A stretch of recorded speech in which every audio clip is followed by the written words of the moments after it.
Little Hand says it's time to rock and roll. Bring the noise.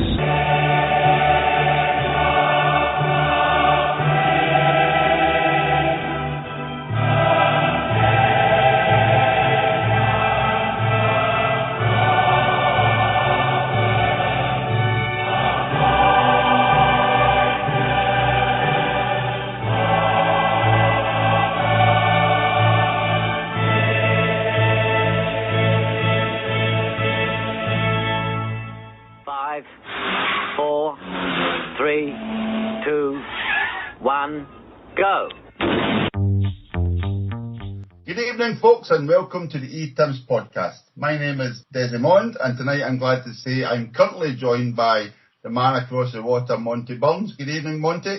Good evening, lads. Good to be here. And also the man from the northern suburbs, Hector Bandido. Good evening, Hector. Good evening, gentlemen.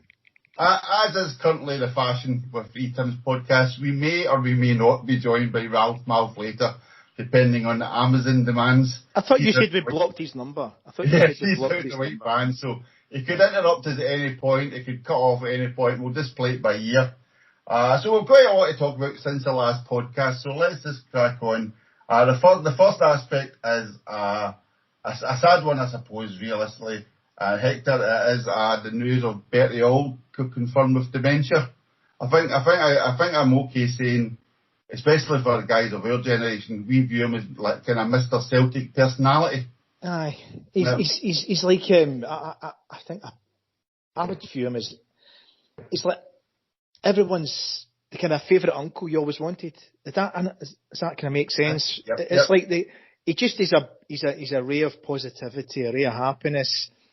When you look back at the old footage on the pitch about the devil in him. You know, he was a hardy player, and probably our dads and that would have spoke about Bertie Auld a lot, right? A hardy player as well as he could play football. The personality of the team, which had a lot of personalities.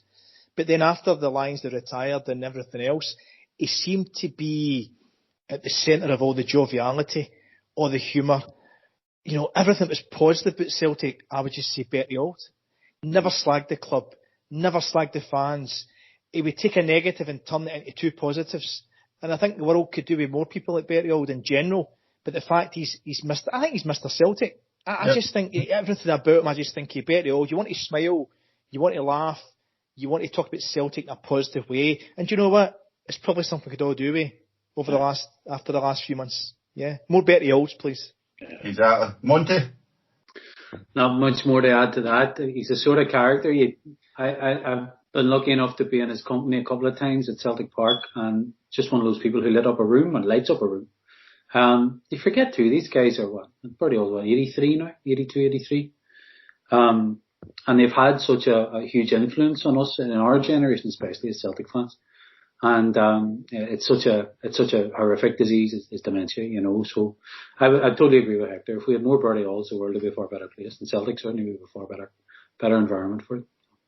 Yeah, in fact, I've just made a wee note here regards dementia. Like, again, I know it's affected quite a lot of us, but it's like even like Chris Sutton, he's been campaigning hard for his dad suffering from dementia, for kind of maybe the football experiences over the years, and he's been fighting hard with the English Players Union and stuff. It might be quite nice if in the back of recent kind of the Lions passing away, if maybe Celtic could do something. I'm not saying they should, I'm just saying it might be quite nice if that was something that came out of it. I know they do a lot of work with say like York Hills Children's Hospital and stuff, but maybe even the other end of the scale. Very good. But again, just the very best of our wishes to Bertie and all his family. There was one wee, I was trying to think, sorry Des, I was trying to think of wee anecdotes and funnies. You know, it's like Billy Connolly, it's hard to try and, you can't do it, but I'll try my best with Bertie. It was probably a well-known one. And it's been back just after the Rangers team of Walter Smith and that had done their 9 in a row. So it had been, when would that have been? That had been, the late 90s, maybe early 2000. And Bertie was on one of the TV shows, and he was asked by, I think it was BBC Scotland, one of the commentators, he goes, so Bertie, Rangers just done the 9 in a row, you and the Lions done 9 in a row. He goes, how do you think the match would go? And Bertie paused, and he went, yeah, I think Rangers and Walter's team would edge it 2-1. and there was a pause for BBC Sports. So, and this is a true story, a pause. And the person, you can imagine, half excited, went, really? He went, well, aye. But you got to remember, son, we're almost in our early 60s now, right? And I thought that was just, you can just see the bubble bursting of this excitement from the BBC Rangers guy thinking, oh, they're better than the Lions. It's just the way the wee man does it, as I say. You can't, talking about it, just the timing and the laugh he had after it. And that summed him up. And just a great guy. Yeah. Those sort of immortal things, after winning the European Cup and the John, you're immortal comment, Owl's role in that, that he was the one who instigated the Celtic song in the tunnel. Mm-hmm. Aye. That sort of, that's something that just stays eternally, irrespective of even his football ability. That tied in with the whole story of Lisbon in '67 is just it's a wonderful little piece for a character like that, and that'll stay. As I say, that's kind of immortal stuff too for me. But apparently he was a baller too. Reading some of the reading the wiki about him, which isn't exactly the full source of the truth. His early career apparently was headstrong and poor discipline impeded his progress from Maryhill Harp. I didn't know he was a Maryhill man. Well, a Maryhill man, also a Partick Thistle, a genuinely Partick Thistle. Yes. He wasn't a Celtic fan or a Rangers fan, a Partick Thistle, because it was next to for him. Do you ever see the coverage and he's close? He's like, cause I used to work up there and he's close literally looked onto a Firhill. He's like the actual wee close one. But I think I remember meeting him in B&Q Shawfield, which is no longer there. One for any Southsiders out there. It's B&Q. And I think he actually had the sheepskin coat. Remember the famous sheepskin coat he used to have? And a big cigar. I think it was in for a couple of tins of paint. But again, so very best. But I was just going to mention there, Monty, you made me remember. But Bertie's one of these Celts that left and then came back again. Which doesn't really happen very often for a club. Become a legend. Yeah. You become a legend after being away. So very best of luck. And again, I'm sure everyone listening, I know everyone shares those thoughts, but if you've got any good stories about Bertie, etc., please stick them in the comments. I'm sure everybody would appreciate them.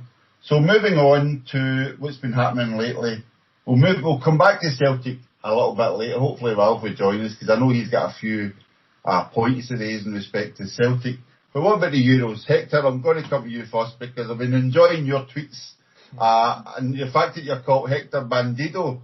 I was wondering if you could change it to Hector Bandidio. Now you've went all Italian. You've become an Italian lover on us. Bellissimo. Well, do you know what? They've all played their 3 group games now, right? And these tournaments, some teams take a bit of time to get going, as they do, right? That's just the nature of these things.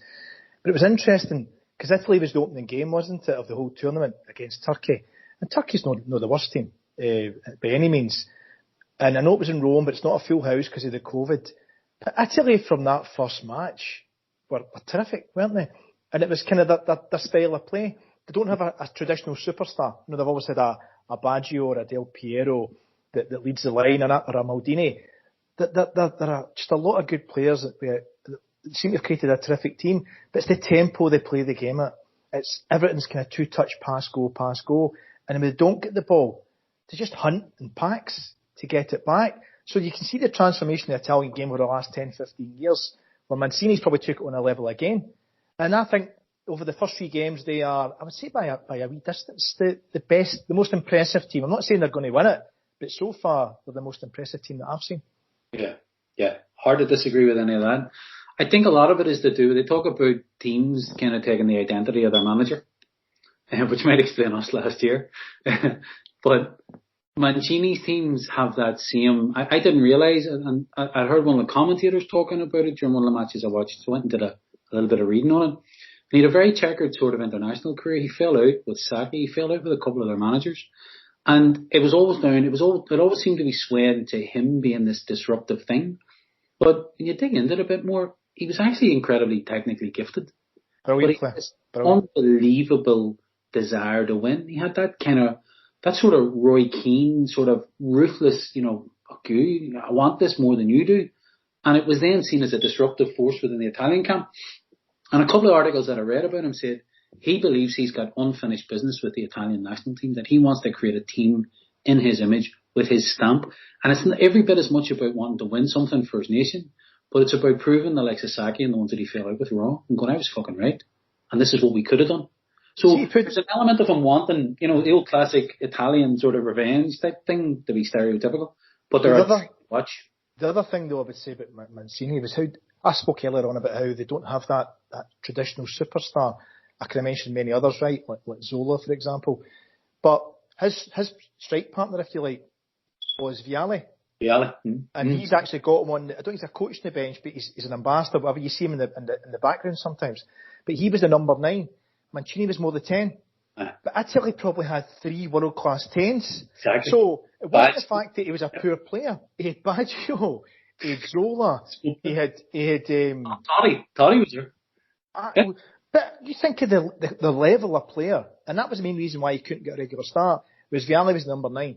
So I think at club level they two played together. I think it was Sampdoria. I can't remember. And they were fantastic pairing together. But a great player, an absolutely brilliant player. And they're a joy to watch, as you say, Hector. They're just so easy on the eye. Yeah, but I think the onus is on team, isn't it? I think that's why, I think they've surprised a lot of people even in Italy, because he's went through the whole league and get players whereby it used to be like the top 6 if you're lucky, probably this is the top 4. He's half of Juventus and a couple of Milan. Whereas now it's like getting right down everybody and saying these will make up the team. Like a couple of journeymen, but they're ideal to give you a 7 out of 10. We don't need a 9 out of 10 for our left back. We just need somebody solid to win the ball and pass it to the creative midfielder.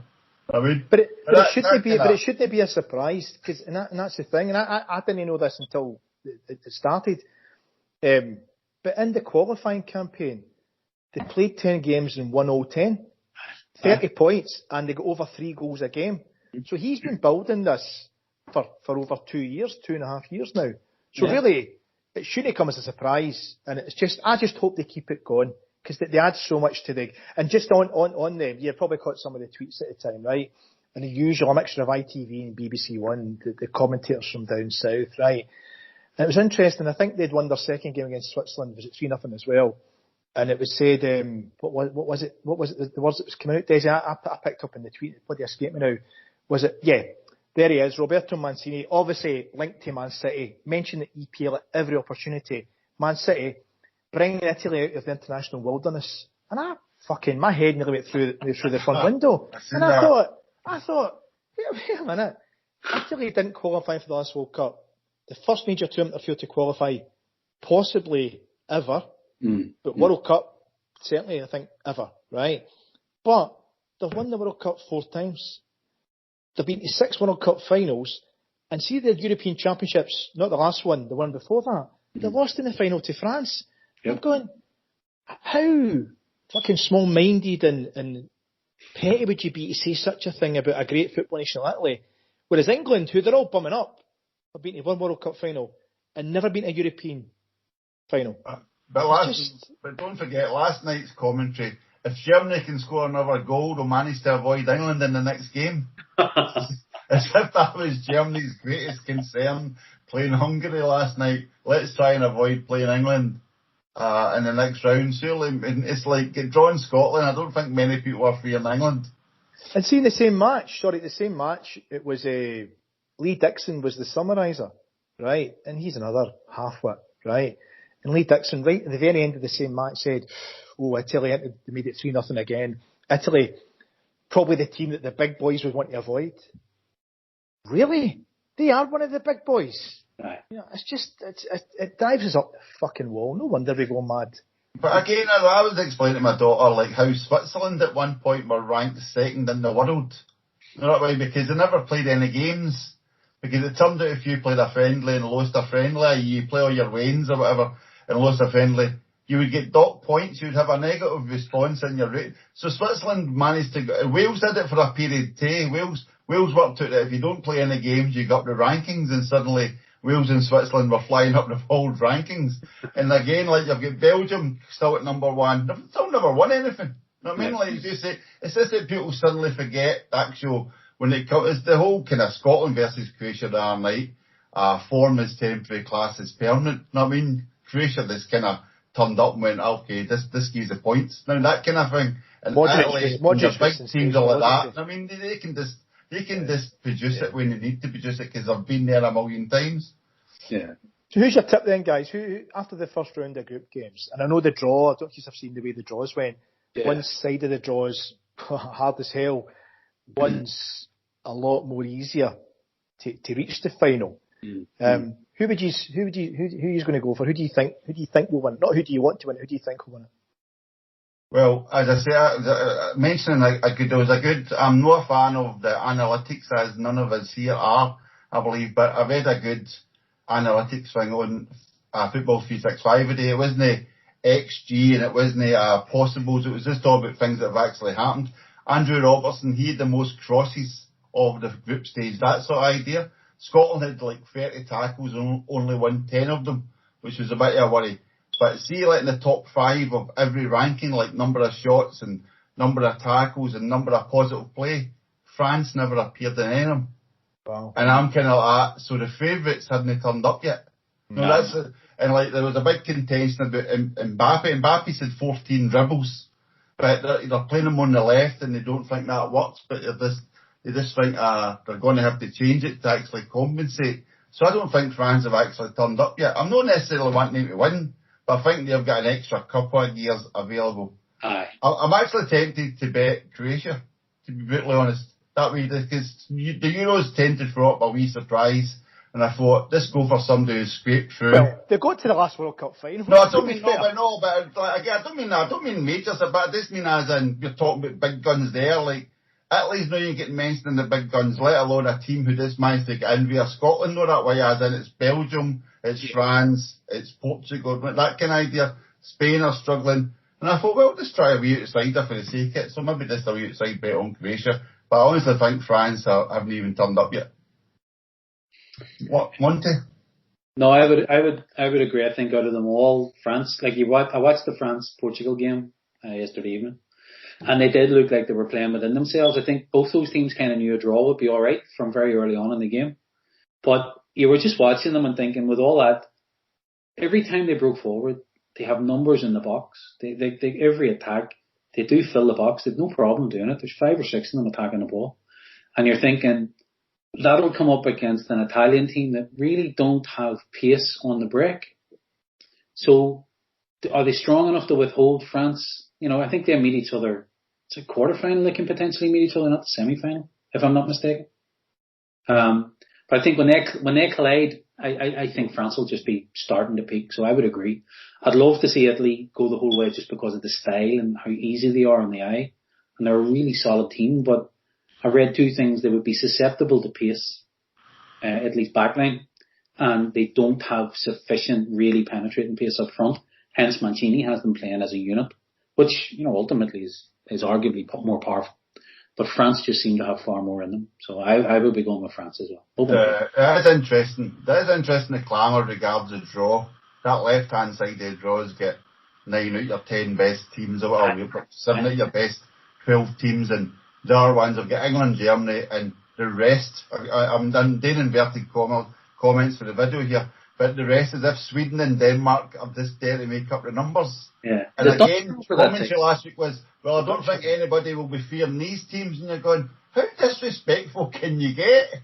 You know what I mean? It's just swatted away with England are great at Wembley. Oh, here we fucking go again. No, but there is a truth in that. If you look at the 2 sides, right, you've got one side where you've got Italy, France, Portugal, Belgium, right, Spain, Belgium, all on the one side. Now that's mainly because Spain should have won their group. They should have been in the other side. No, they obviously their first 2 games were dreadful. I'm going to stick with Italy. I think a good team will beat a team full of individuals. I think France are a wee bit full of themselves now. I think they've turned up and they're going to win. You can't have that attitude. So I'm going to stick with Italy. An outsider though, you mentioned Croatia, and I think they've started to feel the way into the tournament. You could see that, how they were quite relaxed how they were playing. Probably because they were playing Scotland right enough. I think Denmark, I've got a wee sneaky feeling that sometimes something happens with that boy Eriksson. It seems to have done something to that team. And how they destroyed Russia. That could have been 7-1 or 8-1. Didn't they do something similar? Was it 1992? They won the Matty Bennett.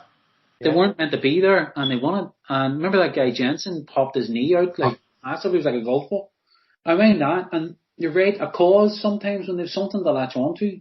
And you've seen that team spirit, seen them phoning Ericsson or trying to phone him after they qualified, and you're thinking, "Fuck, that's team spirit." But then, I think hold on a minute. Wait a minute. Sorry, Monty. You try to get has anyone got a charger for an Ericsson joke in again?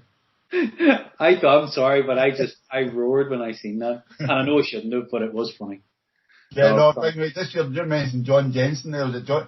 I remember Alan Davis talking about him in QI when Sandy Togsvig was introducing her. Like, she always likes to have a Randy Scandi fact, and it was something Denmark, and he went, I'll give you Denmark. We signed a guy from winning the European Championship, scoring a goal to win the European Championship, and in 5 years he kicked the ball about 4 times and cost Arsenal something like £20 million. So Alan Davis is still raging. But talking about goals, Hector, nice to see Cal Max score from outside the box the other night. It was actually a terrific goal. The finish was really good with his right foot, but see the first touch with his left foot, it was touched bang straight to the right and a kind of quick strike. It was a terrific goal. It was interesting just on Scotland, because obviously the game against the Czechs was a strange one, in that Scotland actually they created a load of chances. Usual couldn't score, and the Czechs scored that an amazing second goal, right, which is 1 in 1,000 or 1 in 1,000,000. Anyway, went to Wembley and they did well. Actually, probably the better team on the night. And in the last game against Croatia, Modric ran the show. He was brilliant. But I think what it showed though is that I think just getting there number one was a big hurdle to overcome, right? But it's a young team they've got there. Now I'm not saying by any means they're guaranteed this or that in the next few years, but if you look at them, the core of that group's a lot of guys playing at a really good level. Your McTominays, your McGinns, your Robertsons, your Tierneys, and the boy Gilmore, who's been getting right up for a few years, but against England, the boy was fantastic. And not only that, him and McGregor, I thought, as a partnership in that central midfield role, allowed McGinn to go to the top of the triangle, and him pressing and being a pest is what his skill is, and allowed these two to keep the ball. So I think there's optimism there that they're building something. They're just usual. A centre back and a striker. You have no attacking options at all. It's the one thing you're missing. There's no cutting edge there at all. And it doesn't matter. You could have. But Lyndon Dykes got an average of 20.3 winning headers per game. So, and Andrew Robertson has the most crosses at the Euros group stages. Do we stick with those sort of tactics, swinging it in from wide? But that's the thing. I can't remember he's getting to the byline once and whipping one in, and Dykes being on the receiving end of it, tagging it. Mm-hmm. You know, now I wasn't exactly looking out for that, but from a style point of view, you aren't playing with two wingers. Like, did Forrest kick a ball? I don't think he did. No, he did. He won the first game, didn't he? 15 minutes the first game, yeah. You know, you've got wingers, you've got players who can play and get to the byline, but Clark's setup didn't play to that. And if you don't have that, then what do you have as your cutting edge? You're dependent on your midfield carrying you. And to be fair, there's good technicians in there. Gilmore, McGregor, McGinn are 3, but I just don't know. I thought you had more in you. I actually thought you were going to do Croatia in that third game, but they were just so much more streetwise and so much more mature. As I mentioned, in fact, while we're talking about fresh blood, let's see, can Ralph Malf, have you joined us? The white man. How you all doing? Welcome. We've had a chat earlier on. You missed the chat about Wee Bertie and his dementia, so we've discussed that. And now we're on to the Euros, and now we're touching on Celtic and Scotland at the Euros. But this you're talking about, Monty. I'll come to you in a second, Ralph. Again, I think it was a case of form is temporary, class is permanent. Croatia had this seemed to have an extra breath in their lungs, and they just kind of strode away. You know what I mean? I think it was strode away. Let's be honest. Let's be honest. We had 2 games at Hampden and 1 at Wembley. We get 1 point, 1 goal. We didn't deserve any more than that.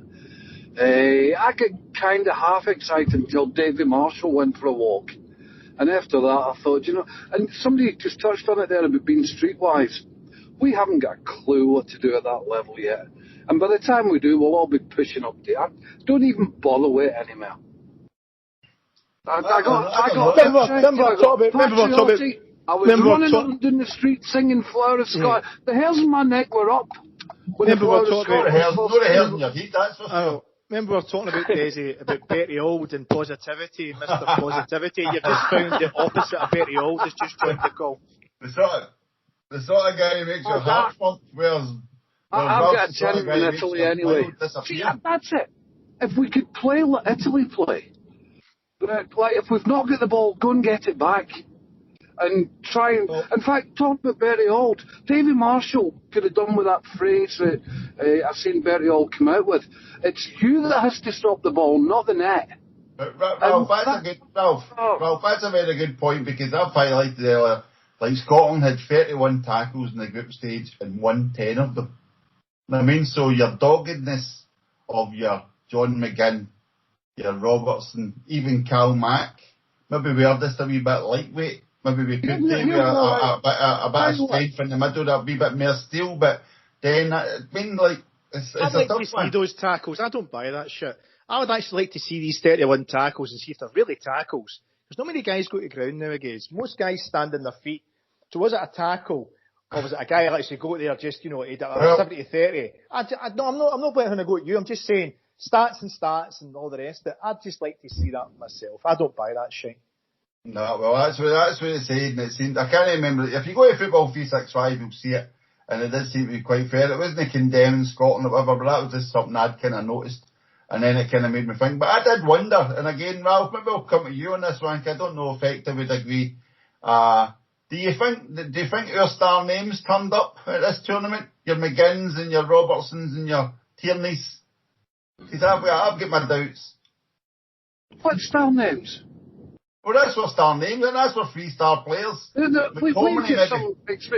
We should have built. I'm biased. I'm biased. We should have built it around our own players. They've had a rest for a year. They've got the experience at top level. All right, I'm not quite 100% fit, and maybe that's sparingly. And McGregor came into his own as soon as he found out Ange was in the crowd. And maybe we'll get a new partnership next season with Billy Gilmore. Even if there's nothing in that story, it'll wind able to whatever. No. Another question, Hector. I'll come to you. Who'd be your star man for Scotland in the Euros? Overall. I know McGregor had a good one game, but overall... But remember... Well, we've got Tierney and Robertson that can play. Hold on, Ralph, hold on. You were asking me a question, hold on. I would say, listen, we'd one good game at Wembley. And whether we like it or no, that was the cup final for Scotland. And that's just how it is. It's the old enemy, and players played their best. And I thought they all played well at Wembley. I think, Desi, you see with your comments after that, I think you would agree with that. Mm-hmm. I thought they all had a really strong game. I thought Tierney was excellent. Gilmore was excellent. I thought they all played really well. Against the Czechs, they did some good things, some good deliveries into the box, but we couldn't put the ball in the net. And against Croatia, I just thought they were second best against Croatia all over the pitch. So, one good performance and two not so good performances, and that's how I would say it. I actually think he's were quite good against the Czech Republic, and I know Lennon took a battering for saying the same thing, so I might take one now. But I thought these were very good. I didn't think he did an awful lot wrong. The second goal is goal of the tournament, before the tournament was even, a week old. These were very, very unlucky. Nothing Marshall could do about that. The setup was good against the Czech Republic. The setup against England achieved exactly. And in fact, he's arguably should have won that match. England were shite. And it's not that England were shite. He's bossed them. He's actually bossed them. And I think in the grand scheme of things, there's a reason at the bar that you need. We can't qualify for anything. We're fucking beyond shite at the minute. We have a guy who, basically couldn't cut his teeth at Dunfermline, I think, now leading us internationally. So, if we're into that debate about your manager being a significant part of it, we're in the doldrums for a while. But Clark set up his team well. I think his team performed for him in all three games. He were definitely beaten by a better side in Croatia, but in between that, he were unlucky against England. And the Czech Republic, I don't know if it was such a disaster that it was tried to paint out to be. Maybe you should lift your bar. Qualify for the World Cup and get to the last 16. I had to keep mentioning to on Twitter the fact that we only qualified due to the Consolation Cup. We only qualified because we managed to beat Israel and who Albania, and then drew with Serbia and beat them in penalties. So that's a kind of reality check, no, that way as in, let's remember that's how we got there. So we played Serbia off the park, Daisy. Yeah. No, we did. No, we did, but you watched the game. They scored the injury time to get a draw that we should have won by 2 or 3 goals. We qualified with penalties. No, I'm just saying the next bar, as Monty's saying there, is qualify legitimately, i.e. even if it's coming second in a group with like a major player like in Italy or whoever it is in England or whatever. I mean, because we're never going to get to tier 1 because we missed that chance of getting out of pot, whatever it was, the last time too. But you definitely have a far better quality of footballer now, and certainly a far better quality than Ireland at the minute. You've got genuine tier 1 operators in McGinn, Tierney, McTominay, and I think that's the difference. Marshall, I think, is still an excellent keeper and will be for a number of years. You just lack that cutting edge. If you can find a striker or unearth a striker. That's what Monty and Hector mentioned it a minute ago. Centre halves too. Like that goal, that Czech Republic goal. I mean, like Chris Sutton saying, "I'll go to the tournament," and I was like, "It's just a big punt up the park." I know the guy curls it for 49 yards, and it's a lovely strike. Right, it's a lovely strike of the ball. But it's the fact that see before he even gets to shoot, 2 Scotland centre halves are like 20 yards away from him. Yeah. And I'm kind of going, what game were they watching? That they let that guy pick that ball and run with it? And then the other night against Croatia, Scott McKenna came on, and his first touch was to he missed the ball. I know, the first touch was to go through the guy and then to break his knee. That's the sort of classy centre half. And that's sort of, it's like that. Those small things can totally bugger you up. You know what I mean? Yeah, but I was just Hector say back to me, it said, "Mayonnaise, we'd have never played again." You know what I mean? No. But Monty, I think that answers your question, Monty, about Clark's setup. Huh? See, because we don't have a good centre half, and I don't even mean a 6 out of 10. I mean, really, Grant Hanley. Let's be honest, Hanley against England in his element. That was a derby game, right? Physical, no an issue with that. But see, when you need a centre half who at that level can take the touch, bring the ball forward 10 metres, has pace, can take the ball, turn, spread the play. We're miles off that. So he's had to compensate for that by playing 3 at the back. I think that shaped his system. You mean Jack Hendry? No, but remember, Tierney wasn't fit for the first game, was he? Hendry lost the ball in the first game. No, Tierney wasn't fit for the first game. Yeah. Hendry shouldn't get a look in, right? We all know that Celtic. Celtic. This is a guy, Hendry's a guy who I think he's player of the season in Belgium for that position. They do those types of awards. And that can't be a one-off. He's done that over 30 or 40 games in Belgium, which is a higher standard than Scotland. So... but it's maybe a higher... It's a higher level, but you do have those 2 gaps. The centre-half gap, to your point, Hector, you can cover that with system, and Clark has had to do that. Yeah. But it still leaves you totally dependent on a cutting edge, and ultimately... You can be as good and as pretty in possession and as solid as you want. If you don't have a cutting edge... Well, that's what Leigh Griffiths is frustrating, right? Because the guy's 30. The guy's could be his peak. Yeah. He should be the number 1 pick up front. And that would have made the difference, in my opinion. He'd have scored some of those chances. A fully fit Griffiths. But he is what he is, right? It's his choice. We'll come to Griffiths, but even wee things like 1 and 3 kicks. I mean, like, you could see England were like, bring Jack Grealish on, and that, commentators even mentioned it. Even if he doesn't get to play that killer pass, he'll start to win you 3 kicks. No, that's the idea. And that's, Scotland could have had that clever play if you had a Leigh Griffiths, because you've got a chance at a shot at goal. But we've not got Leigh Griffiths. So that brings us on to Leigh Griffiths. But we'll come to Ralph. We'll come to Ralph. We've been enjoying your diary this week, Ralph. Ange has arrived in Lennoxtown. You seem very, very optimistic this week, Ralph. Well, the way he has to come in with a clean set of eyes. He has to come in and he has to have complete control. Nothing else matters. There's an awful lot wrong.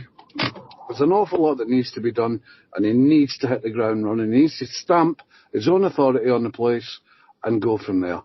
He had the first training session. I would love to know what he was thinking while he was watching the likes of Near Beats on, and even, mind you, Griffiths will go 100% just now to try and get a new contract. And for the last 4 years, he's done nothing. Nothing at all. and he's blaming everybody else. So the outside set of eyes will see what's wrong, hopefully, and clear it out and bring in, even if it means promoting people from the youth team, people that want to play, people that have maybe felt they've not had a chance under Lennon, getting into the first team and doing it. Whatever it takes, but it needs to be new and it needs to be fresh. Did you enjoy the shots of him in the private jet with Dom Mackay? We really are the new Rangers, aren't we? Let's be honest. I had to look. I had to look at the tail sign on that plane to see if it was David Murray's private jet. MRY1. Well, he's got his press conference tomorrow, hasn't he? And no doubt he'll outline what he wants to do and what his vision is, etc. And there's quite a few people on Twitter tonight asking, because they've been invited, what questions they should ask. And I'm thinking, surely if they've been invited, they would have questions of their own. And as far as I'm concerned, there's only the one question. Is he in complete control of the footballing side of the business? And there's only two answers to that. It's either yes or no. And otherwise, we're going to have pretty much the same as what we've had for the last 4 or 5 years. I can answer that for you before the question's even asked tomorrow. He's not. Because the director of football, whenever he or she is hired, will be in full control of the football side of the business. Postecoglou is in full control, in full charge of all things relating to football as regards team, structures, setup, youth setup, everything else. But when it comes to transfers, policy, recruitment, wages, basically anything non-coaching related, he's not in charge. Fact. Simple fact. So do you think we'll make top 6 next season? I mean, that's depressing, and maybe that's the way modern football is. Right. But it shouldn't be that's depressing. not what's needed right now. But this is people get. I think, Ralph, people are getting a little bit revisionist about what our whole clamour for Eddie Howe was before Postecoglou came in. The whole clamour for Eddie Howe was a coach with modern methods who would play attacking football and build structures over a period of 5 years, and he would report to a director of football. So we haven't changed tack. Postecoglou is that. He's just a different one. I'm not going to call him a downgrade because the man hasn't even had a chance. He's a different beast to Eddie Howe. But we still require and still seem intent on appointing a director of football, which means that we're going for the head coach, manager with team structure. The thing that concerns me... It's going to be striking, isn't it? Well, I don't think so. But the thing that concerns me more is that the two coaches that are still there, there's no potential movement yet to bring in some people. And I think that's the barometer. It has to be allowed. It's not just those two, though, is it? Yeah, I was thinking about Stevie Wood today, which is, and if I'd have carried on in the theme that I was writing this morning, I would have probably just scrapped a whole lot and given up, because Stevie Wood's got a fantastic reputation as a goalkeeping coach, but we've got 3 goalkeepers and they struggle with the basics. Davy Marshall was at Celtic. He goes for a walk during international games. Is it Stevie Woods as a good coach, or is it that he just happened to have 2 outstanding goalkeepers that have maybe made his reputation? You can't blame Stevie Woods for David Marshall's. No, of course not. No. Wait a minute. No, you're missing my point. What I'm saying is, does the whole coaching setup under the level below Ange, does that all need to be changed? It's a very good. He's coming in with a fresh set. Right. And what if he thinks it does? Give me a sec. Right, Hector, wait a minute. Hector's been very quiet, and this for the listeners. I've had the joy of watching this on video, and Hector's placed right above Ralph. So as Ralph was talking there, I could see that this grown in Hector's eyes at every conversation. And then when Bonnie mentioned it, how I could almost see the lights go out in Hector's eyes. So Hector, I'm going to give you the floor, and I'm just take as long as you need to get it off your chest, because I can see it. I can see the furrows in your forehead. You can actually fucking hear it bubbling in the background. It's all bollocks, isn't it? It's all bollocks, isn't it? Everything Ralph says is all bollocks, right? And everything Monty says is all bollocks as well, right? We've picked a third-rate fucking coach to run the team out of nowhere. We play our first European game in 3 weeks' time. We've not got a fucking player in the door yet. We've lost a bundle. A lot of players on the back for international duty. What sort of club who thinks themselves a big club would be in this position 3 weeks before a Champions League qualifier that is your biggest pot of cash you can get anytime soon? It's a disgrace. It's shambolic. It's an embarrassment. And see you guys going tomorrow who are going to sit there and be all nice. Be nice to Ange. It's nothing to do with this guy. This guy's not the problem. It's the Peter Laws and the wondering about him. They should all get to fuck. Finished. The end. Yeah. I'm on the point of spotting why we never get an invite. Yeah, I think, mate. So Hector, did you not see that? Absolutely 100% right. Absolutely 100% right. Well, we're sitting here and... So let me ask a question then. Because we're all customers. Would we vote with our wallets and just simply not renew our season books? Yeah. I'm a fanny. Right in the fucking That was so fanfare love, Guinea. I know. But here's wait till he's miles away, right, sticks it in. No, but here's the thing with that, right? As you know, we've got our chat like others have got, right? And Desi and me in particular, I think he keeps saying B, he's raging as well, right? No, he's raging, right? But I'll tell you right now, this is the first time in a long time I contemplated not renewing. And I don't just mean just for this. I mean, contemplated it. I tell you what it was, though, that made me do it, right? It was, the first thing was, I've not been to see a game for 18 months, like most Celtic fans. You see where you're used to going every fortnight, and you have done for 25, 30 years. It's part of you as a person, your life, your routine. It's what you enjoy doing, is going to Celtic Park to see your team. I'm not going to see Peter Law or Ian Livingston or these other guys. I'm going to see the team. And for me, with my two boys, it was about, I want to get back. Okay, it might be a half house or it might be a quarter house, maybe every third game. But I would miss that. Going to see my team, our team. And for me, that was it. It was the heartstrings that pulled. It wasn't anything Celtic sent out. It wasn't a mail shot about, since 1888, one club, stick that pish up your hole, right? It's about us going to see our club. It's our club, right? It's part of our DNA. It's who we are. And nobody like Peter Law and that will ever fucking... And it's torturous. It's torturous that they're still there. I know he's due to leave next week. It's torturous they're still there. But I'm within my rights as a supporter, as Des and the rest of you are, to go and see my team. Aye. And that's what it's all about in the end. And I'd love nothing better than Ange to be our own success and come on here and grovelly apologise to the man. I would love nothing more, but he's not the problem for me. It's the ones above him. It's the problem. It's a catch-22, double-edged sword, call it what you want. For as long as those emotional heartstrings exist, the people who are in charge of looking after the money can actually get away with not giving a fuck. They don't, and we talk about it. We not personalize, but we direct our negative towards the board, because unlike other teams, we don't turn on the team. We'll turn on the manager, because that's his job to take it when it goes wrong. But we direct and channel our angst at the board. And we've done it with huge success in the past. They epitomise something that we're not. They epitomise this notion of completely being emotionally detached. But we also hold them to account for things that's actually fuck all to do with them. So when we shout sack the board, it's not sack the board because the board have failed to perform. The board has performed its fiduciary duties. Oh, God almighty. No. Oh. But you can't. Desi, how many minutes did you have into the podcast? He was I told you 42. Right. My whole point is you got to look back in on yourself. If you're going to hand over your wad of cash, knowing full well you'll be took over the table and violated by a board, then just fucking accept it. Or I have to agree with you're right. Sorry, Ralph, give me 1 second before I forget this. Hector, you have renewed your season book today.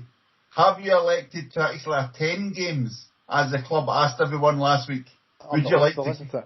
It's unbelievable, isn't it? It should all be an opt-out. Say that again. What? Yeah, no, they asked you to renew your season book and then let them know if you want to go to the game. Get the No, you go. Duty reserve. They just did, that's right. Now they are taking the piss. I take it all back. That's fucking brilliant. That's Dick Turpin wouldn't even have pulled that now. That's fucking brilliant. Just for them to have the gall to ask that question shows a level of detachment. It's kind of unbelievable. But Monty's quite right. That's their job, to get money out of us. Give a fuck. And Hector's quite right. It tugs at the heartstrings. I've not been up there for near 2 years. That's a hell of a long time. And for us, it was what we always looked forward to. And on our own supporters club WhatsApp, one by one, we've gone from, I'm not renewing, this is ridiculous. And then it's exactly the same reason. It tugs at the heartstrings. We want to get back up there. And that's their job, to get money out of us. And they're doing it. Exactly, the other way of looking at it. Exactly. As Monty put it, they know you've got you at a table and they can violate you in any way possible with your purse wide open. But like, I'm saying, I'm going to renew mine tomorrow at 3 o'clock. As if Celtic gear fuck. As long as that box is ticked at 5 p.m. tomorrow, they're quite happy. But it's the way they've done it, and that's not even just the manager thing. It was like 2 weeks ago they put out a press notice, something like "Welcome Ange to Celtic Park," and then deep within that, 6 paragraphs within it. No, so it was it the voucher? Get your voucher's going to come. Your £50 voucher's coming this weekend.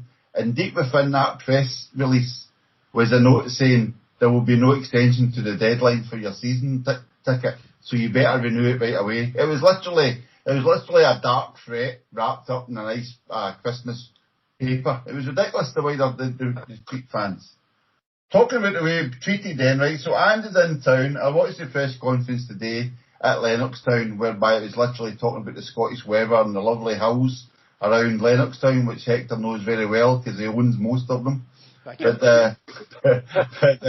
So he's looking forward to the challenge ahead, and they showed you a wee video of fist bumping folk.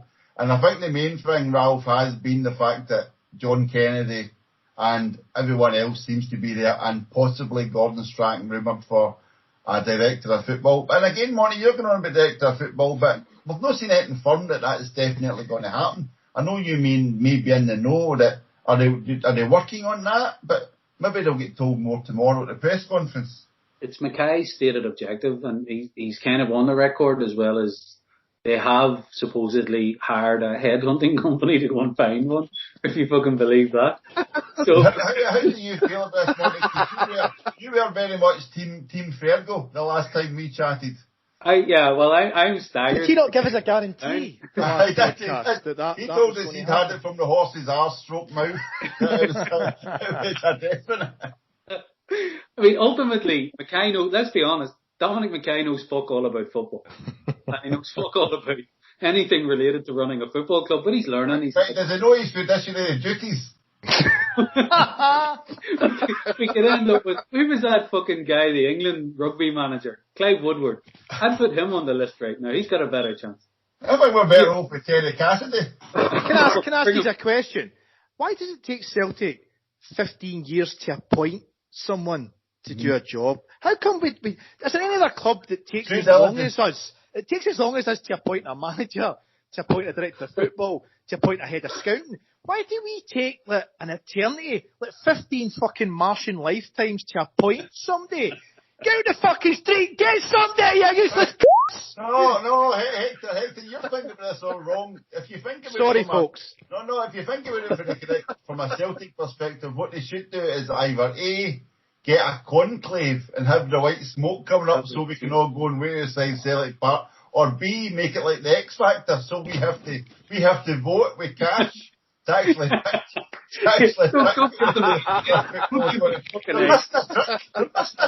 could be texting into a $5 a pop. That is like, say, for people listening, Hector's currently looking around him in his house. Obviously, that shouting in the microphone has attracted attention. Someone just handed him some pulse. I'm in trouble for swearing. I apologise. She said, "Think you swearing that?" She went, "Is that Ralph?" I went, "Aye, swearing at Ralph again."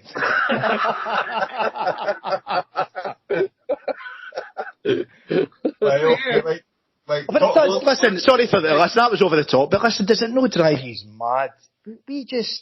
How can we not just do things with a bit of professionalism and do it at pace, right? And do things like normal clubs of our size can function and operate at? Why do we just...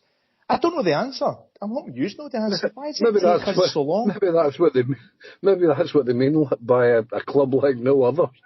We just keep making it else. Is there a genuine reason for it? It's a cultural thing. If you ask me, it's a cultural thing. And the culture's about to change under Mackay. So there's a PhD paper somewhere in football clubs who have appointed senior football managers in the showers after a cup final. There's a paper in that. There's a research paper because I suspect we're the only one in world football.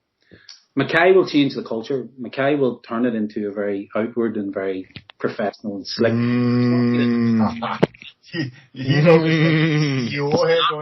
Nice lad. It's going to taste sugar sweet and it's going to be as woke as fuck and welcome to New Celtic. But I'll tell you what, and I was talking to a guy about this at the weekend. The clever piece, if you're a marketeer, and Mackay is a marketeer, Postecoglou's appointment is fucking genius, right? He has one team to beat.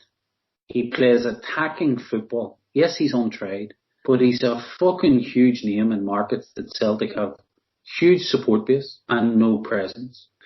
We just tapped him out of Japan, so it's highly likely we're going to hire one or two footballers from Japan, and we all know the Nakamura bounce that we got.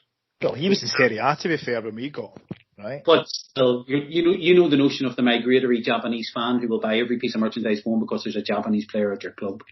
It's a really, really clever stroke. And if the guy is a half-decent coach, and he takes all those other... But it's a great appointment from a marketing point of view. So Mackay can't fail here, because it was lovely the way some of the sycophants portrayed it, as if this was Peter Law's parting gift. We had hired a builder, I read, on some fucking bullshit thing. And name that site. Come on. I couldn't. It's quick. I don't know what's used. Stop fighting with the range, you. But it is a good appointment from a marketeer's point of view. But he knows fuck all about running a football club. And we're going to find out in the next 6 months, and it's going to be great crap. Right, no, right. So you actually came on to something good there regards, I can't remember what the actual point was, but it was regards kind of complaints, etc., and points of view. So I've got this in brackets. I didn't know if I wanted to talk about this, but it's just below the Leigh Griffiths question, and it is the Neil Lennon question. So Monty, I know you've had a wee bit of chat there, but you've just refreshed your palate. So do you want to talk about this vitriol that poor Neil Lennon's been getting this week for expressing a few forthright opinions? Well, I mean, I sensed it, but now it's very clear that there's such a Scottish anti-Irish racism thing right amongst the Celtic support. And you turn on him like a bunch of fucking raving barbarians. You know, he was accurate in what he said after the Czech Republic game when he's turned on him. He told the truth about Ed Harden, people wanting to go to win. He's turned on him. Like, fuck me, Celtic cousins? Oh, man. Have you noticed how nothing was Neil's fault? Have you noticed that in all his comments? Nothing Neil did wrong was nothing to do with him. Gov, please move on. Picking someone else. It's a lurking cuss. Look at poor Monty. Nothing goes right for him. Maybe we should just airbrush out the 21 trophies that he either contributed to or won as a manager, and then we can all move on. Yeah, so that... Ralph would be nice. I think you should just retire gracefully and stop whinging. Give it a few years, let everything come out, and then we can make our minds up. But what he's doing now, he hammered Griffiths on that BBC Euros thing, and he was probably right. Mm. But, you know, daft as it may seem, he was in a position to do something about all of that, and he did nothing. So, ginger hair and Irish. I mean, the guy's asking for trouble. Well, I think you need to be colorist. But I agree, Ralph. I think sometimes you can soil your bib, and at the end of the day, he's out looking for another job. So he's going to give his version of events and give his mitigating reasons why. I do believe, though, genuinely, that when he said that Celtic were being held to a higher standard than others as relating to COVID, if you look at what happened after Billy Gilmore's tests, it's different. Different times, Monty. Rules have changed in 6 months. Rules have changed in 6 months, 9 months, 12 months. No, totally different.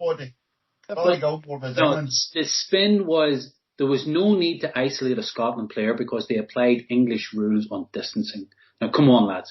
Come on the fuck.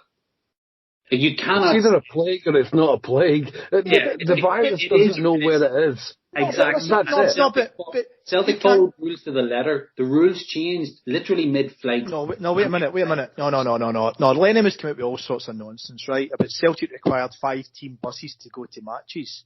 And he was told today that wasn't true. There was the number of coaches Celtic employed as in team coaches, right? That meant they had to use more vehicles to transport players around. But other teams are losing yet less coaches, right? And Lennon was struggling to understand that. And it was quite embarrassing today. I heard a wee bit of the comments about it. And I'm thinking, well, you should know these things. And he didn't know these things. And it was quite embarrassing how he came. But the bottom line is, he's not taking any of the responsibility for the fuck-up last season. And as a guy, a professional man, you do well, you take the plaudits. See, you make mistake after mistake, right? I'm sorry, you've got to hold your hands up and take accountability. And right now, he's taking none of that. He's blaming everyone. Look at Griffiths. By the way, Griffiths, we're all talking about Griffiths. Griffiths' biggest issues between his ears. His brains are just, they've never been there. But he's not the first footballer that's ever been like that, and it won't be the last. But here's the thing. Lennon said, after 3 months away with COVID, when people were in isolation, by the way, now Griffiths, like Lennon, has mental issues. So he should know better than anyone what Griffiths goes through in terms of isolation, not getting out. Griffiths come back overweight. Now, absolutely. Then it showed you a photograph of Lennon, 3 stone overweight. Now, I know he's not playing, but you're the leader. You lead by example. You come back and find Fettel to demonstrate to the team your high standards. He come back like a football, shit like a football. And we talked about it before we kicked off the podcast, that teams become a reflection of their manager. Absolutely. They just become that. And that's everything from standards lowering to the notion of delegating, just offloading all responsibility to his coaches. Now, and this is what's going to be interesting about Postecoglou. If he's allowed to bring his own coaching staff in, that's his first real test. Otherwise, these other two, we're going to know really, really quickly whether the other two that are there were part of the problem. Because if you delegate responsibility for coaching to your coaches, you as a manager have to have trust between your coach and yourself. There also has to be two-way respect. And we talked about it loads last year about the body language between Eddie and Lennon. We talked about how it looked like the relationships were broken. You know, he got dogs abuse for not being animate enough in the fucking dugout. You know, there's a whole...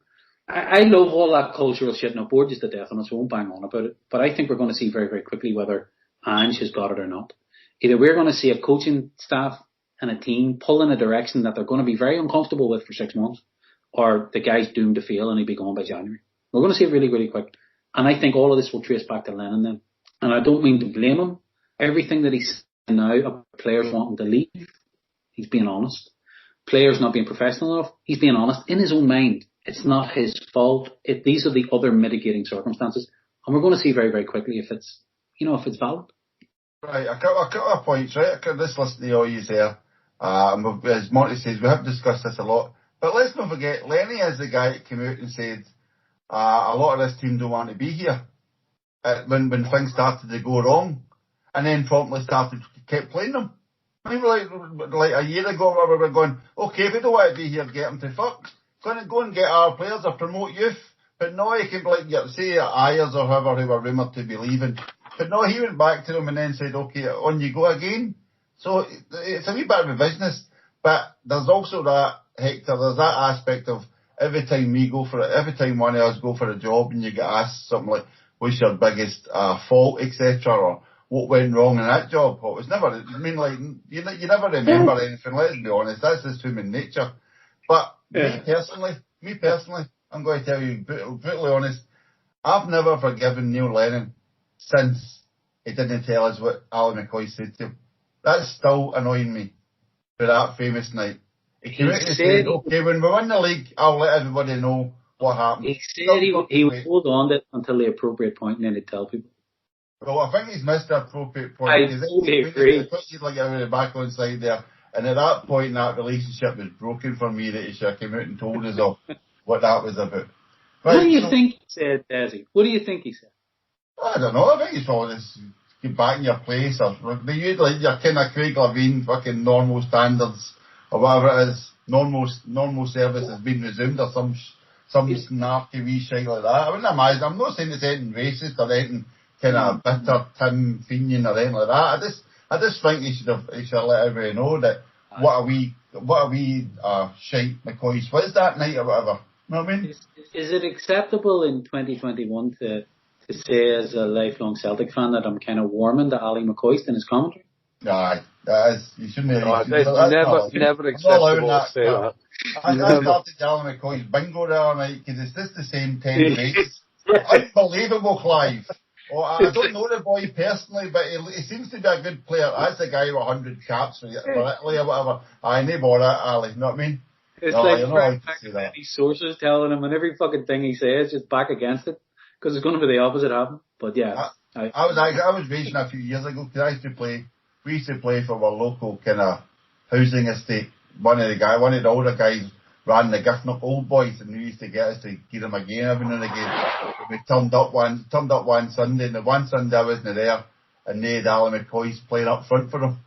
And Danny, who was in my place, said he's never been struck with a football so hard in his life when McCoy's touched it. And this is only a couple of years ago.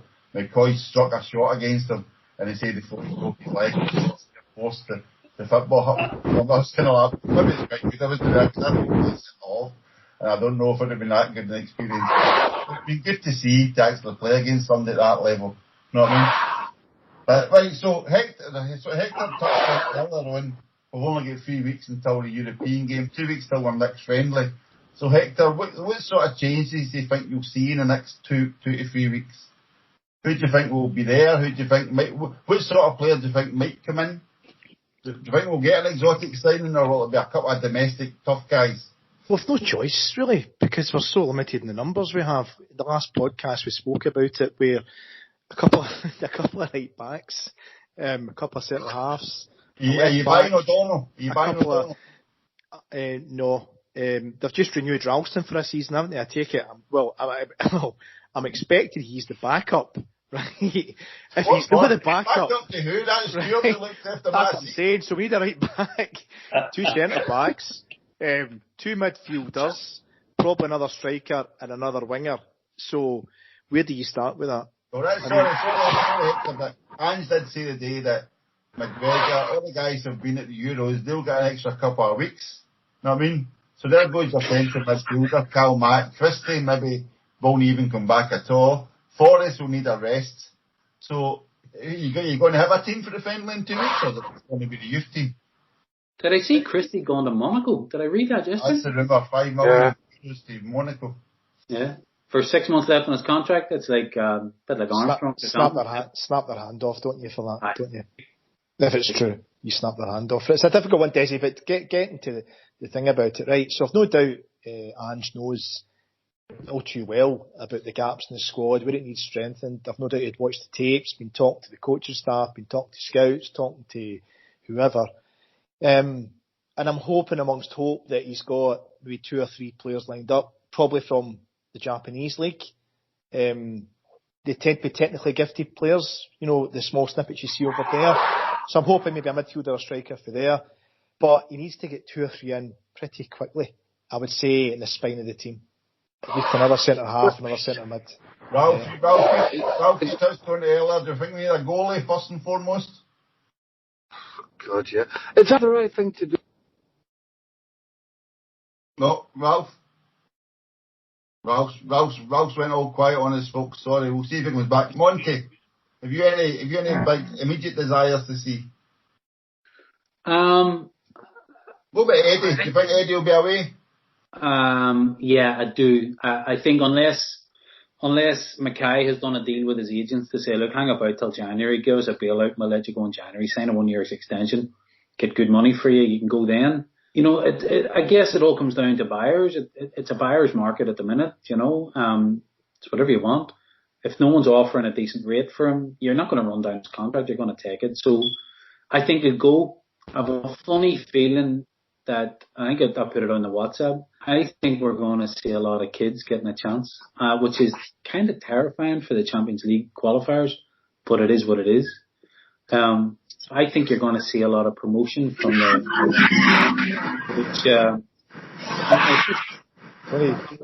I'm not sure how we're going to. I just don't know how we're going to line up for the start of the season. It's fucking mental. Are we looking at yet another pre-season of relying on near beaton? Is it's just a never-ending story, isn't it? Let's be honest.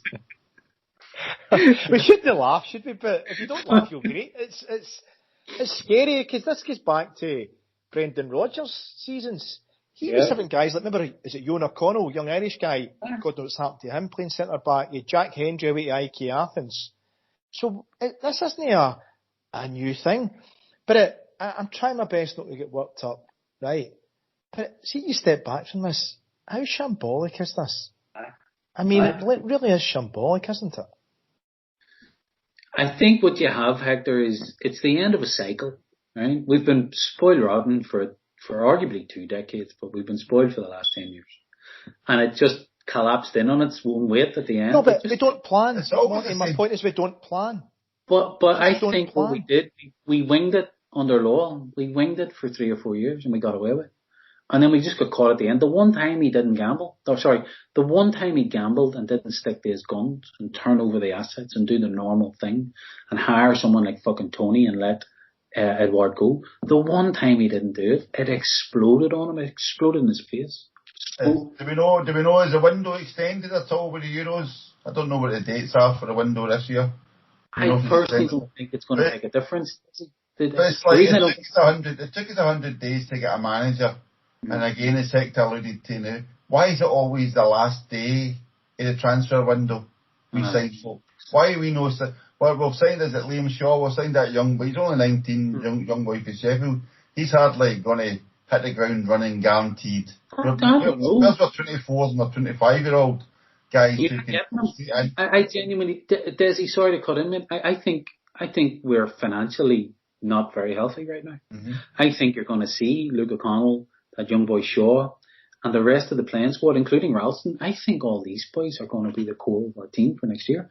I hope Hector's right. 1 or 2 people from the likes of the Japanese market where we can afford to spend, and we get good technicians. But you're going to see someone else promoted up alongside Welch. You've got Welch, Julian, and maybe one other, and Bitton to cover. Ralston, we need to buy. I disagree. I think we're going to sell to fund the spend this summer. And you'd mentioned Edward, he'll get sold this summer. He wants away. It's apparent he wants away. Ayer wants away. Christie will go.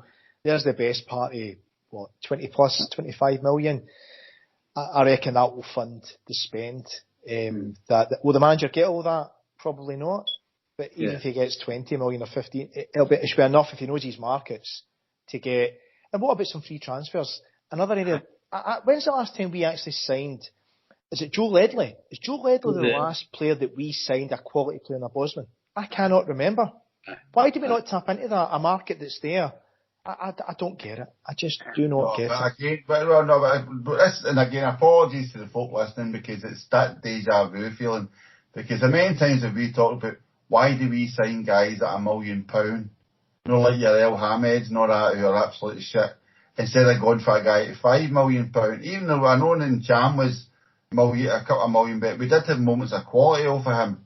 We just aim so low and expect so much rather than raising the actual transfer budget a wee bit and going, right, buy 2 guys at 3 million rather than buying 4 guys at £1.5 million. Well, that's the conservative accountant approach versus I think what we're going to get now, which is the guy who'll be a wee bit more prepared to roll the dice. We'll see probably more signings in that 3 million plus bracket now as opposed to the 1 million projects. But I just don't think we're going to see those anymore. I think the projects that we have are going to be our own youth team.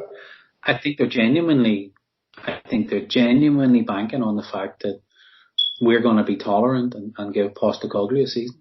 I just can't see how it's going to knit. They have to be living in that bubble because here's where I think it becomes interesting where when we do get back to games. And say for talking's sake, it comes August, it's a quarter. Say it's 15,000, right? 15,000 can make a hell of a noise. right? Yeah. Especially got a lot of frustration to get out there. If we start that season and there's a lack of quality players added and we're struggling, you're going to hear a hell of a lot of noise and ruckus towards that board from 15,000 fans. And that's what's been missing. They got out of jail last year because no fans been there. They won't get that this season coming up. Right? While I don't disagree, there is one contingent factor I think you got to take into account. He can hit the ground running with kids who buy into his system and probably beat most of the teams that come to Celtic Park when we go away. He can, if he's a decent coach, and we have to believe he is, he can impose a style on willing kids probably quicker than the old brigade of, the resistance, the ones who really just want away. And he does seem to be the type of straight talking character that if you want to stay with him, you buy into his ideas, he's with you. If you don't, it's okay, there's the door, he'll help you out. So it's how quickly you don't change a culture in a playing squad overnight. You don't change a culture in a company. It takes months, it takes years. And I think we're going to see really quickly how brave the guy is. And we're also going to see very quickly how constrained the football club is. So it's going to be interesting. I'm not trying to make light of it. I'd love us to qualify for the Champions League. I highly doubt it. We will. There's also the fact, there's a few factors I think it's going to be very interesting this year. Fans coming back, especially in Ibrox, because they did not do well when fans were in Ibrox complaining about poor showings. Tavernier has expressed more than once about how they didn't like it, getting moaned at, and that never happened at all last season. But then you've also got the SPFL factor, like you've got St Mirren buying the Alan Power for Kilmarnock, and the guy I work with is a Kilmarnock fan. I'm like, well, that's another clugger back to face Celtic. Somebody's just going to boot guys up and down the park, and that's the sort of thing Wayne's can't really handle. We're back to kind of Scotland being a bit lightweight. Yeah. So are Celtic going to be a bit lightweight next season to actually put up with it? I mean, it's all right having Wayne's that have got a bit of skill, but you've not got a Bruni in midfield to kind of do that marshalling and maybe putting that wee dig in now and again. So do you need to buy a player like that? You've got no right wee kind of balances that you need. But we shipped a lot. We shipped a lot of those ones that we brought in to develop out on loan for the start of last season. Yep. End. So Luke O'Connell's been toughened up. Ewan Henderson's been toughened up. The Robertson was toughened up. We brought him back and then we shipped him out again. The centre back went to. He's got I don't know who it was. Yeah, he seems Ross County. He went to and apparently struggled initially, but then he was outstanding after that. And he's only 17, this boy, right? Leeds are sniffing after him, and he's been talked about as he's got every bit the smarts to be as good as Van Dijk. But Desi's right though, Monty. Desi's right though, right? I'm all in favour of promoting. I think we all are. It's a rich part of Celtic's history is promoting players through the academy or through the system. We love that. We love nothing better than see some of our own players. In recent years, Kieran Tierney and James Forrest and Callum McGregor. But where we are in Scotland, especially Scottish style of football, you can't have a team full of lightweight kids. Right? You can bring in one or two. Desi's right. You've got to have that marshalled and protected by 2 or 3 experienced streetwise players to look after them. Like even going back to the Lions, Bertie Auld. He was that kind of guy, a bit the devil in him, who any young player coming in would then to protect. Roy Aitken used to do it as well with Celtic and Bruni with Celtic. We need that 1 or 2 centre-half, centre-mid to come in. And if you're going to do that, 1 or 2, you need that balance, that protection to try and make it a success. So that's why I'm thinking we might go. The Championship's been I think the Championship's the 8th most represented league at the Euros, the English Championship. So again, I could maybe see us picking up a few hardened journeymen from there. I mean, maybe a week of 2 million buys there. Just like again, your Joe Ledley's a good example, that sort of style. You know what I mean? They're not exactly superstars, but they've got a bit of tackle in them, and they can maybe just put a wee bit of spine in the team. Because we're lacking that, especially with Bruni going. We've maybe need a wee bit of steel in the middle. See, thinking about Bruni, is that no when you think about it, a crazy decision not to just keep him for 1 year to help Ange. And you know how a player like Lambert did it before and Tom Boyd before that, where they gradually get less and less playing time, more coaching time. Surely to help Ange, new culture, he's captain, who knows the club inside out, who leads by example in training, who the players love. Why would Peter Law do what he could keep him for 1 year to help the new guys settle in. Yeah, why would you not do that? It's madness. I mentioned in Ralph's diary today. It's a holistic factor. We're not going to give you an extra year in your contract after gaining as a sterling 8 years.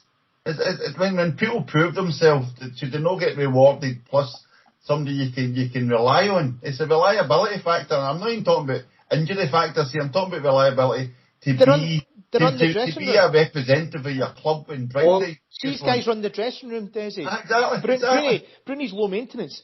Him and the manager, he takes him and says, look, you'll get less game time this year when he comes in. However, you run the dressing room for me. You set the standards, the high, come to training 100%, what the club means. I need your help. We need each other for this year. You'll probably get less game time, but I need you. That was a no-brainer. An absolute no-brainer. And this is also, like, again, apologies to the listeners, because they must be tired of listening, hearing us doing this. Like last year, my big question last year, before last season, was, will youth disappear? And it did disappear. But it would have been an ideal year for bringing youth players on for 20 minutes and 30 minutes, but they totally lost it early and it totally ended up losing the whole youth system altogether. But that's the sort of thing we should have been doing, because it was a season with pressure, so it would have been a perfect season for the guys to blossom.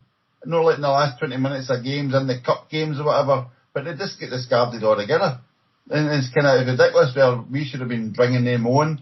Bruni should have been departing the scene 30 minutes towards the end, or coming on 30 minutes and then we've all played the game, we've all played with ex-professionals, and they just talk their way through an entire game, don't break sweat, that sort of thing. That's exactly what we'd been expecting for Bruni. And again, if I quite easily done it this year, he'll do it for Aberdeen. That's the worst thing, we'll watch him do it for Aberdeen, week in, week out. As I say, interesting to see. We're at the end of a cycle, lads. Whatever starts now, hopefully it's not a false start. And I wish Postecoglou all the best. I hope he hits the ground running. But I think it's going to be bumpy for 6 months. No, I don't know if he's got 6 months, and I don't mean that to be. I'm not being negative at all, because the sector's already alluded to in a previous podcast. This is the win the league at all cost season to get into the Champions League next season. You know what I mean? So it's a case of you really do have to hit the ground running. I think we play Rangers in the third or fourth game of the season this year, this season. It's still in August, isn't it? We play them in, I think it's end August. So that'll be interesting. Again, you don't need to win it. Just get a draw. Just don't lose any ground. This is, as Monty says, build your team up. Again, we're not looking for superstars. We're not looking for 5, 6, 7-0 every game. Just a nice solid performance and signs of progress. Because we did fuck all last season, let's be honest. All I'm asking for, Des, going back to the start of this podcast, all I want to see is Ange getting Celtic to play like Italy. That's all I'm asking for. I'm not asking for much. Mancini. There he is. Within 2 weeks. Can I just ask, team of journeymen. The team of journeymen. You're going about the house where you hanging your blazer over your shoulder with one finger like Roberto Mancini. But it's not much to ask for, is it? Mancini's showing you don't need your superstars. Don't be wrong, these guys are far better than anything we've got. But they're also not going to be playing against anything Italy's playing against, right? Rangers are decent, good shape to them with 3 years to be together. But if he can get this high-tempo press, but that's the frustrating thing, he needs time to work with the players. And there's been some players waiting for his first day at training. There's been some players agreed and bought in to be there from day one. And as usual, we just don't do things at pace, right? Unfortunately. So it's catch up Celtic CSC. It'll be interesting tomorrow to see if anything comes out of the fan fest. I'm looking forward to the mind and get your season books renewed. Before I forget, I had one thing to note, and that was if anyone's listening and they have a Superstore voucher that you may have got for last year's season ticket, and you're interested in donating it to the Kano Foundation, the email address is contact@thekanofoundation.com. There should be details on the website and on Twitter, and they will be very happy to receive any donations. It's just saying if you find you're not even going to get the Superstore or online and you fancy making a donation to help the next generation enjoy days at Parkhead, then that would be greatly received. Thanks very much. Other than that, it's just a case of wait and see, isn't it? Yeah. That's it. We can have another podcast in a couple of weeks, if and when we've had a few signings, and maybe friendlies don't really tell as much, again, it will be the qualifiers, the initial qualifiers. The Red Imp season is about to begin. Let's remember how Brendan started, after all, and Gordon Strachan. Gordon Strachan had a shaky start, and also, so it's not how you start, it's how you finish. And we all know how Brendan finished, so like, maybe that's not a good comparison. I dug myself into a hole there. Still never forgiven him. Right, okay, everyone, that is this for me. Thank everyone for listening. Ralph sadly had to drop off, but you'll find Ralph's diary at etims.net on a daily basis. Please have a read at that and contribute in the comments where possible. And for me to say thank you to Monty Burns. Thank you, Monty. Thanks, Desi. For your optimism as always, Monty. and Mr. Negativity. He's usually quite optimistic to Hector Banditito, the Italian from the north of Glasgow. Thank you very much, Hector. Thanks, guys. And by the way, that's, as you know, I tend to be kind of glass half full. And it's difficult, you know, when your mind's like this, to talk about your team and to be negative. It kind of cuts you in two at times. It's frustrating. That's the Italian coming out in you. That's what it is. I know, it's frustrating. Either that or the guilt of selling out your principals and renewal of your season books, but sure, hey. That's that. You've been looking at your bank account. Yeah. I'll take my seat next to Peter. That's right. God bless. In the director's box. I'll give you a wave. I'm just saying this for everyone listening. Monty has a Celtic stadium. The inner stadium is his background on this call, and I can actually almost see my seat. Is this to the left of his glass of beer? Just next to his glass of beer. I can see my seat. It's behind his left ear. Just up there. I'm right above the Green Brigade. Right above the Green Brigade. Nice. We can't see Ralph's because we can't see the Ford's car park where he's usually sleeping in the minibus every time he's driven up for stroke. I was going to say from stroke, which probably sounds a bit right. From stroke. Alright, other than that, it's this for me to say thanks very much to everyone for listening. My name is Desmond. Good night.